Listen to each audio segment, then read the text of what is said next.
force de Dieu va se manifester à travers toi. Amen. Comme dit l'apôtre Paul, j'en dis pas plus. Merci, c'est un plaisir de vous retrouver. Vous en reconnaîtrez à ma voix que je ne suis pas en grande forme, mais c'est en bonne voie. C'est un plaisir de vous retrouver. On a passé des bons temps aussi la semaine dernière, des temps de baptême aussi, qui ont scellé aussi des vies qui sont consacrées à Dieu, qui manifestent aussi leur engagement. Et avec vous, aussi ceux qui vous êtes passés par les eaux du baptême, on va encore revivre ça prochainement, là, le 11 septembre. C'est tellement réjouissant de voir l'œuvre de Dieu qui continue dans les cœurs, dans les vies.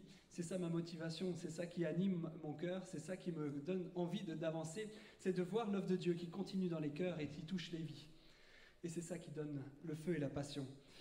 J'aimerais revenir dans une thématique que Olivier a introduite déjà il y a 2 semaines, qui était autour du caractère, de la personnalité, du tempérament. Et c'est un vaste sujet qui vraiment touche le cœur du croyant, qui est amené à être une lumière, un témoin dans l'obscurité. Je vais vous lire aussi, c'est la bonne habitude d'Olivier, une définition. La force d'un caractère est l'aptitude à maintenir ses choix en dépit des événements et autres facteurs contraires rencontrés. Je répète, c'est l'aptitude à maintenir ses choix en dépit des événements et des autres facteurs contraires rencontrés.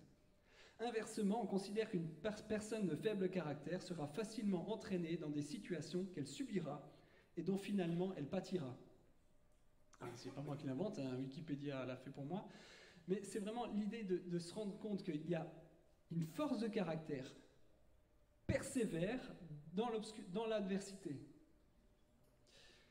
On est amené à courir une course de fond, on est comme des saumons qui remontent une rivière, on est amené à être à contre-courant, à avancer là où ça n'est pas facile, à persévérer là où il y a de l'adversité. Paul parle d'une course à remporter. Il y a un enjeu, il y a une course à développer. Et on est là à devoir courir. Et je vais vous lire ce passage dans Philippiens 3, 13 à 14. Frères et sœurs, je n'estime pas mon être moi-même déjà emparé, mais je fais une chose, oubliant ce qui est derrière et me portant vers ce qui est devant. Je cours vers le but pour remporter le prix de l'appel céleste de Dieu en Jésus-Christ. Et je désire de tout mon cœur qu'on y arrive tous ensemble. C'est mon cœur en tant qu'aussi co-responsable de cette Église, que tous ensemble on aille jusqu'au but, qu'on atteigne et qu'on obtienne le prix. Mais pour ça, on a une course de fond à vivre ici. C'est pas tous les jours facile. Je désire qu'on avance et qu'on aille jusqu'au but. Colossiens 1, 23 nous dit « Mais il faut que vous restiez fondés et inébranlables dans la foi, sans vous détourner de l'espérance de l'évangile que vous avez entendu, qui a été proclamé à toute créature sous le ciel et dont moi, Paul, je suis devenu le serviteur. » Si Paul parle de rester inébranlable, ça veut dire qu'il y a des vents contraires. Ça veut dire des choses qui peuvent ébranler. C'est normal d'avoir des événements susceptibles de nous secouer. Une maladie, une perte de travail, des souffrances psychiques, de la violence, que sais-je. Le monde est violent, comme l'a dit Olivier. L'adversité est présente. On ne va pas le nier. Je ne prêche pas un évangile facile où Dieu répond à tout dans une vie facile et rose. Le Seigneur nous amène dans une course qui est difficile. On est amené à être lumière dans les ténèbres. De même, Paul, qui indique, il peut y avoir des choses qui nous détournent du but. Il y a tellement de choses qui peuvent détourner notre regard de l'objectif.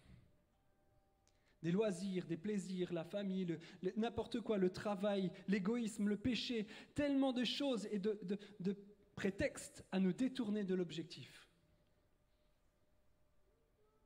Paul nous parle de ces enjeux-là qui sont quotidiens. Il ne cache pas les enjeux. C'est si facile de se détourner. C'est si facile de s'arrêter et dire « c'est trop pour moi ». Et ça serait tellement légitime. Humainement, on n'y arrive pas. La course est trop dure. Si Paul parle de rester inébranlable, c'est qu'il faut avoir et développer un caractère solide, comme on l'a lu, la définition, qui résiste à l'adversité, qui tient ferme face à l'ennemi, qui tient ferme face aux difficultés du monde. Souvenons-nous de Joseph. Il a eu des rêves de Dieu, tout jeune, qui serait le leader de sa famille, mais tout est allé de travers. Ses frères le vendent en esclavage, il est mis en prison alors qu'il résistait aux avances de la femme de son maître. Il est oublié en prison de ceux pour qui il avait vraiment fait du bien et qu'il a encouragé, mais il a persévéré. Dieu a transformé le gamin un peu vantard en un homme humble, fidèle et capable. Mais c'est passé par des moments difficiles pour lui, ça a été dur. Moïse a voulu sauver son peuple par lui-même. Vous vous souvenez qu'il a voulu délivrer un de ses compatriotes et il a tué l'Égyptien. Il a voulu le faire par lui-même, il a échoué. Et qu'est-ce qui s'est passé pendant 40 ans? 40 ans de sa vie. Un tiers de sa vie, il l'a passé à Madian, dans le désert, dans sa belle famille. 40 ans, où il a l'impression d'avoir raté sa vie. Raté tout le potentiel qui était sur lui, raté l'objectif qui était sur son cœur de devenir aussi un héritier, prince d'Égypte. Raté le projet de Dieu de sauver son peuple, raté tout ce que Dieu avait mis dans son cœur, tout ce qu'il avait l'impression de devoir représenter et vivre. 40 ans de doute, certainement, de questionnement, d'interrogation. Quelle patience avant de voir Dieu dans le buisson ardent, qui va l'amener à vivre la réalité de son appel. Le futur roi David a été oint, roi, et il a attendu 15 ans. 15 ans avant d'entrer dans son royaume, et encore, c'était qu'une petite partie.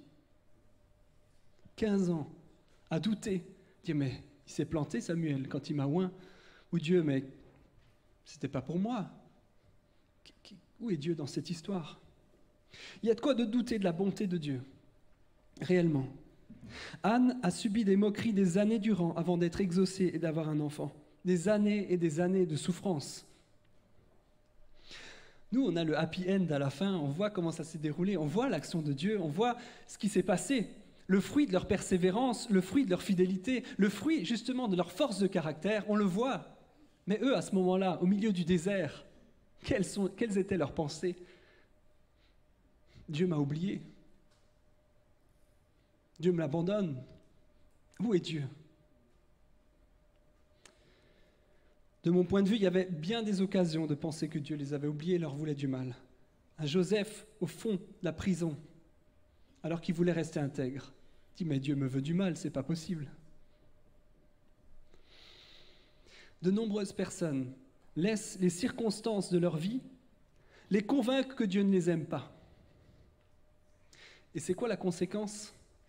C'est forcément tu vas te rebeller. Deutéronome 1, 27.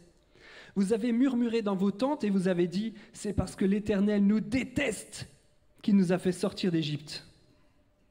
Il voulait nous livrer dans les mains des Amoréens et nous détruire. » C'est incroyable. On peut se dire « Mais comment on peut arriver à cette conclusion ? Que le peuple qui a été délivré miraculeusement, après les plaies d'Égypte, après la délivrance incroyable, après la traversée de la mer Rouge, après l'armée des Égyptiens qui est engloutie dans la mer Rouge, ils arrivent dans le désert, ils disent « Dieu nous déteste !» Mais combien de fois ça peut nous ressembler à des moments où la souffrance est tellement dure, la difficulté est tellement grande qu'on doute de la bonté de Dieu. Ça t'est pas arrivé de te dire « Mais Dieu, tu m'aimes vraiment? Pourquoi c'est si dur dans ma vie ?»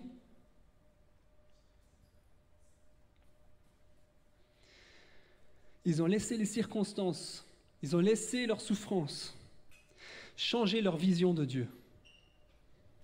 Si tu laisses tes difficultés te faire douter de l'amour de Dieu, tu vas développer un cœur amer et mauvais, et ça ne va pas produire du bon fruit. Mes amis, ces derniers temps, j'ai côtoyé beaucoup de personnes qui ont commencé à manifester de l'amertume. Vous doutez peut-être que Dieu vous aime vraiment. Mon encouragement pour vous, c'est qu'à la lecture de la Bible, Dieu s'intéresse plus à ton caractère qu'à l'exaucement de tes prières. Dieu s'intéresse plus à ton caractère qu'à l'exaucement de tes prières.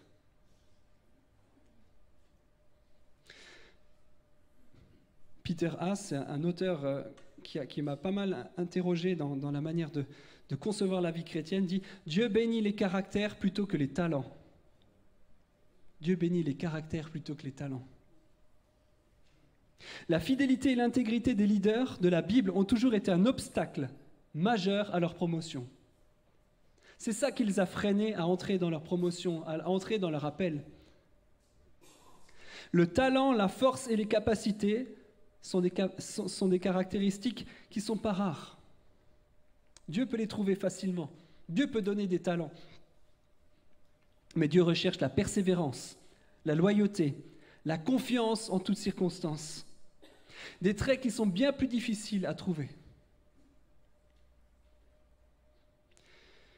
Comme les versets de 1 Samuel 2, versets 7 et 9 le disent, « L'Éternel appauvrit, il enrichit, il élève et il abaisse. En effet, l'homme ne triomphera pas par la force. Dieu peut tout. Dieu peut en un claquement de doigts rendre chacun de nous riche ou donner du succès. Ce n'est pas difficile pour lui. Et durant votre vie, vous verrez qu'il peut faire l'inverse facilement autour de vous. Il peut exaucer chacune de tes prières et peut changer toutes tes circonstances. C'est la partie facile. En fait, il aimerait être en mesure d'exaucer tous tes souhaits. Mais parce qu'il t'aime, il va s'assurer que tu as le caractère. Le caractère, la persévérance, le leadership pour gérer les opportunités, les faveurs qu'il va te donner. Encore une citation. « Beaucoup d'opportunités que nous lorgnons pourraient soit nous détruire ou nous empêcher d'être dans une bénédiction future que Dieu est en train de créer pour nous. Il souhaite réellement accomplir beaucoup de vos rêves. La question est de savoir si votre âme a l'intégrité nécessaire pour porter le poids de ses rêves. » J'aime bien cette idée. Qu'on ait le caractère qui soit capable de porter les rêves de Dieu pour nous. Dieu a tellement de rêves et d'ambitions, tellement de projets, de vie, de bénédictions pour nous. Mais il faut qu'on soit qualifié. Vous vous souvenez à l'école, peut-être que vous étiez là quand on devait choisir des équipes. Il dit « Choisis-moi, choisis-moi, choisis-moi pour entrer dans l'équipe. » C'est mon cri du cœur. « Seigneur, choisis-moi pour l'épreuve, choisis-moi pour la suite. Je veux être qualifié pour l'épreuve suivante. Je veux être qualifié pour faire le bien. Je veux être qualifié pour les œuvres bonnes qui viennent. Je veux être qualifié pour la suite. Je veux être qualifié pour remporter le prix. » Qui veut être qualifié avec moi? Qui veut remporter le prix? Seigneur, qualifie-moi. Et ça, c'est le caractère qui est transformé. Notre cœur est transformé, notre endurance est transformée, notre persévérance est endurée. J'entends constamment ce type de prière, « Seigneur, donne-moi une femme ». Et puis ça se transforme en « Seigneur, aide-moi à rester marié ». Puis après « Seigneur, aide-moi à avoir des enfants ». Puis « Aide mes enfants à dormir toute la nuit ». Puis « Aide mes enfants fainéants à se lever et à aider ». Puis aide-moi à dormir et pas tuer ma femme et mes enfants. Puis aide mon épouse et mes enfants adultes à ne pas me tuer. C'est un peu caricatural, mais j'ai un peu transformé des trucs que j'ai lus, j'aime bien ça. Mais c'est un vieux cercle vicieux, ironique, dans lequel nos bénédictions deviennent des malédictions, parce qu'on n'a pas le bon caractère. Et tellement souvent, on ne laisse pas notre caractère être éprouvé, transformé pour entrer dans nos bénédictions. Et ce que j'aimerais vous dire, c'est que le caractère est tellement important aux yeux de Dieu. Pourquoi? Parce qu'il veut nous rendre semblables à Christ. Si vous priez plus pour des besoins à combler que pour votre caractère, vous êtes en dehors de la synchronisation du cœur de Dieu. Le roi David avait compris ça. C'était un homme selon le cœur de Dieu, comme il est dit dans la parole. Dieu l'a aimé, il est même dit, il a aimé, préféré par rapport à ses frères. Il y a quelque chose de spécial et d'injuste. Il y avait quelque chose comme une affection de Dieu pour David. Est-ce qu'il était plus qualifié que les autres? Non, je ne crois pas. En tout cas, dans la Bible, ce n'est pas évident, de loin pas. Est-ce qu'il était sans péché? Non. Il a même été meurtrier. Et il a même désobéi à un ordre de ne pas recenser le peuple. C'était grave et il a péché vraiment gravement. Est-ce qu'il était prompt à reconnaître son péché? Certainement, Dieu a apprécié son caractère. Mais ce qui m'est apparu vraiment comme une clé, c'est la prière qui est vraiment au centre de ce que j'aimerais vous dire ce matin. C'est le psaume 51, versets 12 à 14. Ô Dieu, crée en moi un cœur pur.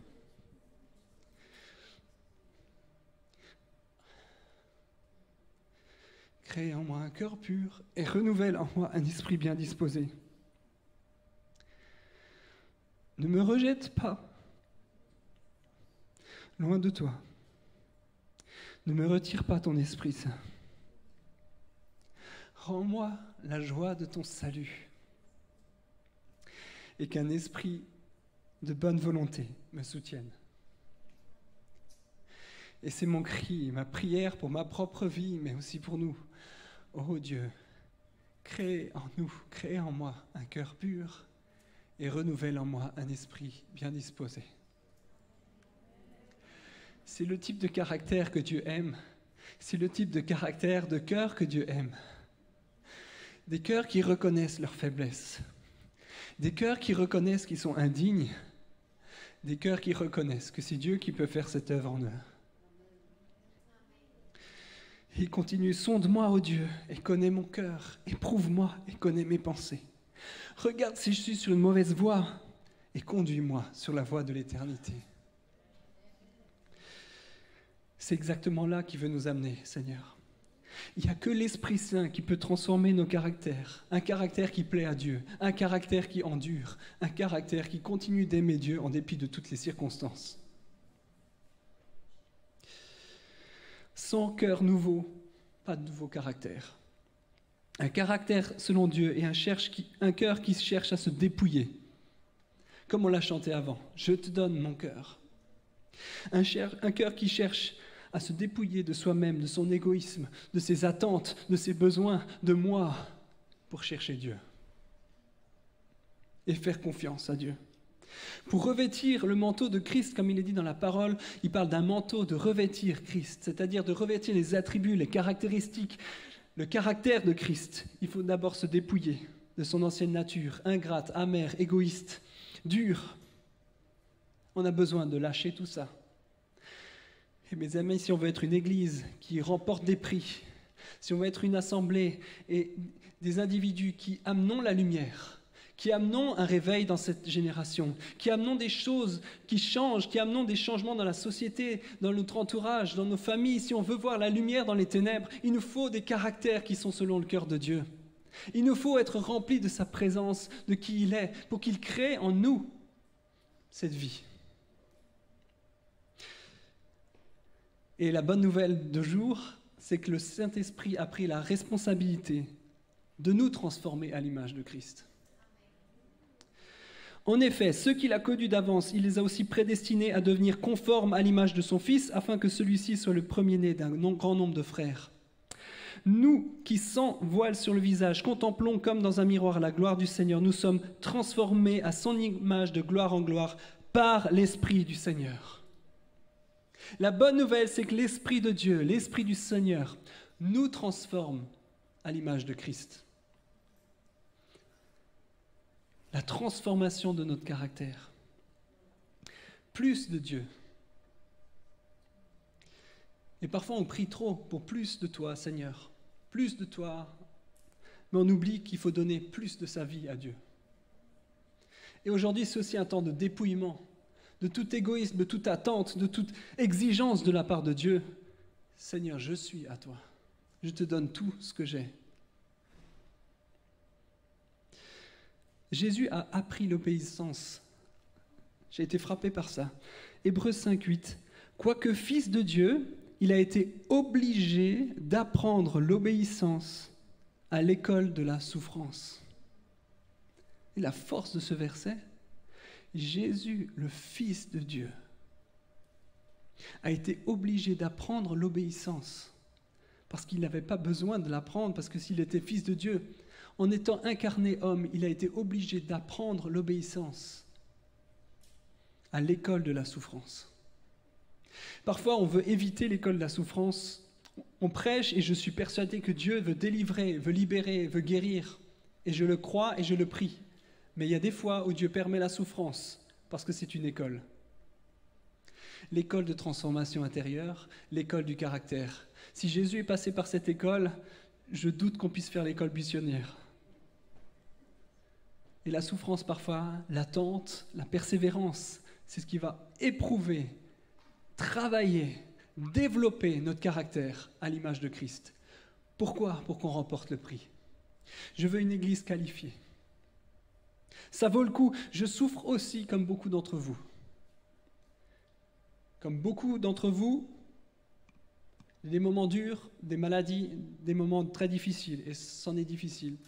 Héloïse a des insomnies très handicapantes, mais comme beaucoup d'entre vous. On a attendu 8 ans de mariage avant d'avoir Caleb, mais comme d'autres d'entre vous. On a souffert dans les travaux d'agrandissement, mais j'étais pas seul. C'était dur, c'était long, c'était compliqué. On a galéré dans plein d'endroits. La crise de l'Église, elle a fait du mal à beaucoup. Et à moi aussi. On en a passé, on en a bavé. Mais il y a une chose qui est sûre. Mon cœur, crée en moi un cœur pur. Renouvelle, remets en moi, renouvelle ton esprit bien disposé. Un cœur qui t'aime. Un cœur attaché à toi. Un cœur qui ne cherche pas à satisfaire mes besoins, mais à chercher à te plaire. Crée en nous, Seigneur, un cœur pur. Un cœur, une église pure qui te rend gloire, de caractère qui endure et qui persévère, éprouvé par les épreuves à l'école de la souffrance, mais qui rend gloire à Dieu, qui revient avec plein de bonnes œuvres dans la gloire de Dieu, et qui achève la course. Je veux qu'on achève tous la course, ensemble. Je veux voir tous vos visages dans le royaume de Dieu. Je veux dîner avec vous, souper avec vous aux noces de l'agneau. Je veux me réjouir de toutes les œuvres bonnes que vous avez accomplies par Christ. Je veux me réjouir de toutes les nombreuses personnes qui vont être sauvées autour de nous, sur Neuchâtel, dans notre entourage, parce que votre cœur a été éprouvé. Alléluia. Que le Seigneur crée en nous un cœur pur et un caractère qui endure, qui persévère et qui remporte les prix. Ô Dieu, tu voulais savoir ce que nous valons. Alors comme on purifie l'argent au feu, tu as purifié par la souffrance. Je prie que le Seigneur nous transforme à son image et que nous soyons qualifiés pour les œuvres qu'il en réserve pour nous. C'est un peu plus court aujourd'hui, mais j'aimerais vraiment qu'on prie et qu'on se laisse attarder sur ce temps. Ô Dieu, aujourd'hui, crée en moi, crée en nous un cœur pur. Viens, Seigneur, Saint-Esprit, comme je l'ai dit, il n'y a que toi qui peux faire cette œuvre. Et tu t'es engagé à achever l'œuvre que tu as commencée en nous. Tu t'es engagé à achever l'œuvre de perfectionnement, de transformation à l'image de Christ. Et me voici, Seigneur, avec mes frères et sœurs. Transforme-nous à ton image. Que je puisse vraiment manifester ta gloire, ta bonté, ta grandeur dans le monde qui nous entoure. Être une lumière dans ce monde. Je prie pour le sang de vie, qu'on puisse être une église au cœur pur. Une église qui te rende gloire, qui est sanctifiée par toi et qui endure les épreuves, qui manifeste ta gloire malgré les obstacles, qui persévère et qui remporte les prix. Tu as promis de nombreux prix pour nous. Tu as promis de belles choses. Tu as promis des délivrances. Tu es le Dieu de la délivrance. Et tu es le Emmanuel, Dieu avec nous, même dans la difficulté. Et je déclare, Seigneur, dans le nom de Jésus, que tu vas créer en nous un cœur nouveau. Que tu transformes nos cœurs, tout ce qu'il pourrait y avoir comme amertume, comme douleur, comme souffrance, comme interrogation. Aujourd'hui, ceux qui le veulent, on est là libre chacun, on peut se dépouiller de tout ça. Enlever le vêtement de l'amertume, de la souffrance, de la douleur. Tu es le Dieu qui transforme la vallée de Baca, la vallée des pleurs, en un lieu de source. Et je prie pour ceux qui souffrent aujourd'hui. Ceux qui ont des lieux de souffrance et d'amertume. Mara, le lieu de la souffrance et de l'amertume. Tu transformes ça en Élim, des lieux de source, de bénédiction. Seigneur, viens, tu es Emmanuel, Dieu avec nous en toutes circonstances. Je prie qu'aujourd'hui, tu viennes faire ton œuvre de délivrance. Tu dépouilles les manteaux d'amertume, de souffrance. Et on vient à toi, Seigneur. Crée en nous un cœur pur. Et renouvelle en nous un esprit bien disposé. Rends-nous, redonne-nous la joie de ton salut. La joie des rachetés. Qu'on soit persévérant jusqu'au bout. Viens, Esprit Saint, fais ton œuvre en moi, en nous, pour nous rendre persévérants, avec un caractère qui remporte les prix, un caractère endurant selon ton cœur. Je veux être aimé de toi parce que tu me donnes un cœur selon ton cœur. Viens, Esprit Saint, que ta présence se manifeste au milieu de nous. Transforme nos cœurs. Dépouille-nous de toute scorie, de tout ce qui a pu s'agglutiner dans nos cœurs, d'amertume, de souffrance. Enlève-nous tout ça. Et que ta douceur, ta présence nous envahisse. Viens, Esprit Saint. Je prie pour un renouveau, Seigneur. Viens, Esprit de vie. Enlève, viens, fais ton œuvre. Viens, Esprit de Dieu. Crée en nous ce cœur pur. Enlève tout ce qui n'est pas bon. Viens, je prie, Seigneur, pour mes frères et sœurs qui ont souffert, pour qui c'est difficile, pour qui il y a des doutes, pour qui il y a des questionnements. Viens, Seigneur, réponds. Réponds, Seigneur. Réponds par ta présence. Réponds par ta présence. Réponds par ton esprit, Seigneur. Viens, souffle de Dieu. Viens, esprit de vie. Restaure les cœurs brisés. Redonne l'espoir. Redonne la courage. Redonne l'endurance. Sang de vie, lève-toi et prends courage.